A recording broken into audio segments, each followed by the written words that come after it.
Have you ever watched an old episode of Wheeler Dealers and thought, I wonder what happened to that car? Well, you've come to the right place to find out. This time we are going to be looking for the 2001 Subaru Impreza WRX, which was the last car featured in Series 7. This episode first aired on the 9th of November 2010, and at the time was the newest car that Wheeler Dealers had worked on, being at that time only around about 9 years old. So for this reason, they only really sort of concentrated on upgrades. They added a performance air filter, they put on a big bore exhaust, they added horsepower by giving it a remap, took it up from 206 to 243 horsepower. They upgraded the clutch, they also added Brembo disc and brakes, and swapped out the wheels for WRX STI versions, and finally added a pair of black racing stripes on which they put Mike and Ed's signatures. So how did the numbers work out? Well, Mike paid $3,250 for this car, and the costs were quite strong. They were $2,050. So after they sold it for $5,400, that left them with a very, very small profit of £145. Well, it was always going to be difficult to earn money on a modern car like that. But let's see what happens if we fast forward to 2024. Where's the value on that car now? Well, according to the Practical Classics magazine valuation guide, that car today should be worth something in the region of £7,500. So that's gone up just over £2,000 from when it was sold in the show. Now, regular viewers will have noticed we're only doing one car in this video, not two. And the reason for that is, as the cars have got more up to date and more valuable, the videos were getting longer and longer because there was much more information out there to go at with forums and eBay and so on.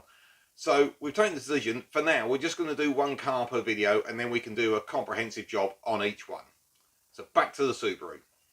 So let's do a little bit of a rewind here, because interestingly, I found a bit of information on when the car was purchased by Mike, and this was on our good old friends Piston Heads, and a poster in January 2011 called the D18 OCK. Said he'd actually looked at this car in the previous summer, so this is the time that Wheeler Dealers would have been looking for one, and he'd made that offer, an offer of £3,500 for that car, which was turned down, and he didn't think it was worth really any more because of the high mileage. Well, I think it only got 80,000, so it doesn't sound that high to me, and it did need a few jobs doing.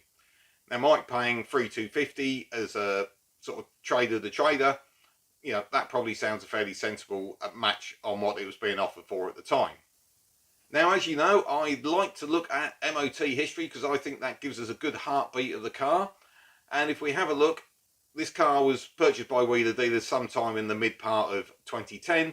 So it had an MOT in 09 at 75,000 miles. It had one in 2010 in the August. Now that's probably around about the time Wheeler Dealers sold it. It done about another 5,000. And it was passing these with a couple of advisories, but nothing spectacular.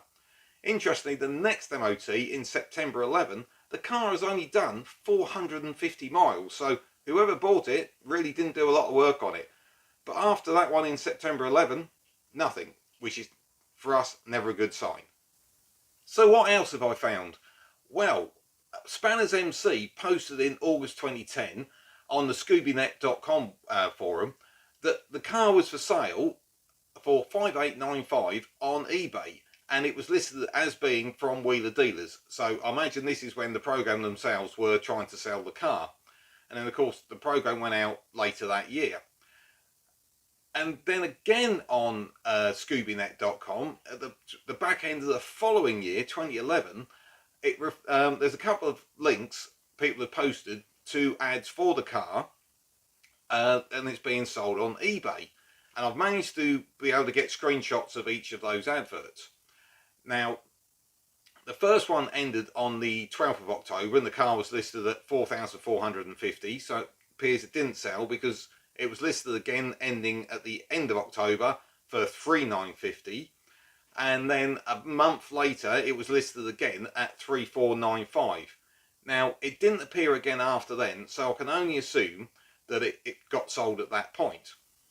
The description in the eBay advert basically lets the program do the talking for the car. It says it's one of the best WRXs out there, and the only change since the program is the signatures have been removed off those stripes in the bonnet. the website Jap Classifies had actually done a little feature on this car, and they had got in contact with the eBay seller to try and find out more about it. And he said he'd actually acquired it direct from the program and basically owned it for a year. All he'd done was, as he said in the advert, remove those signatures, but did also say that he'd put the ECU back to standard. I don't quite, there's some miscommunication here, because in the adverts it quite clearly states it's 243 brake horsepower, so not quite sure what's gone on there. I decided to try and get hold of the eBay seller myself, and I was really grateful when Carl came back to me with a little bit more information. Now, Carl had contacts with the production team, and he told me he'd actually done a deal with his BMW M5 and done basically a trade deal of some form for the Subaru WRX and another car which we haven't covered yet. And if you want to see what that one is, you need to hit that subscribe button, because look, only 11% of you watching this video are actually subscribed. Now, this BMW M5, for avid viewers of Wheeler Dealers, was actually featured in episode 3 of series 9, and here is Carl chatting with Mike Brewer as he's doing the deal for it. Now, before you all get out your keyboards and start moaning, well, that's not what we saw in the program, let's be realistic. If you're trading cars in some way, shape or form, you're going to do part X's, swaps or deals of some form, and Wheeler Dealers needs these programs to be 45 minutes, which are, you know, standalone. So it's not going to work doing sort of trade-ons 3 episodes later. So I think we can allow what looks like a little bit of creativity there. So Carl sold this car after about a year, which would have been sort of late 2011. So what's happened to it after then? Because it never had another MOT. Well, if we go over to our partner, My Car Check, we can see right on the front page, import-export notice. And when we check down, yeah, it was exported on the 10th of June 2012. Now, that's just 6 months after Carl sold it on. So someone else in another country was obviously after it. And as we know, cars being exported is really our kryptonite here on Oscar's Garage, because they change number plates and identity and get lost. But not this time, I think. Because, back to Jap Classifieds, someone posted under the article at the beginning of 2022 that this car had been sold through eBay in Germany in late 2021. Now, they did post a link. Unfortunately, the link doesn't work, and I've tried finding it through archives, can't get anywhere on that. And Jap Classifieds, to be fair, did try and post some screenshots, but they also seem to have disappeared. I have reached out to Jap Classifieds to see if they got those, but unfortunately I've not had a reply. Everyone seemed very confident this was the right car. The registration date is the same, March 2001. The interesting thing is, I can't clarify this because I can't see the pictures, Jap Classified says the signatures are still on the bonnet. Well, quite clearly they weren't, because Carl told us they weren't, and in the advert they weren't. I mean the UK advert. So there's a little bit of inconsistency there, but it looks very likely this is the same car. So where's this Subaru? In Germany. Probably. Thank you so much for watching. Like and subscribe.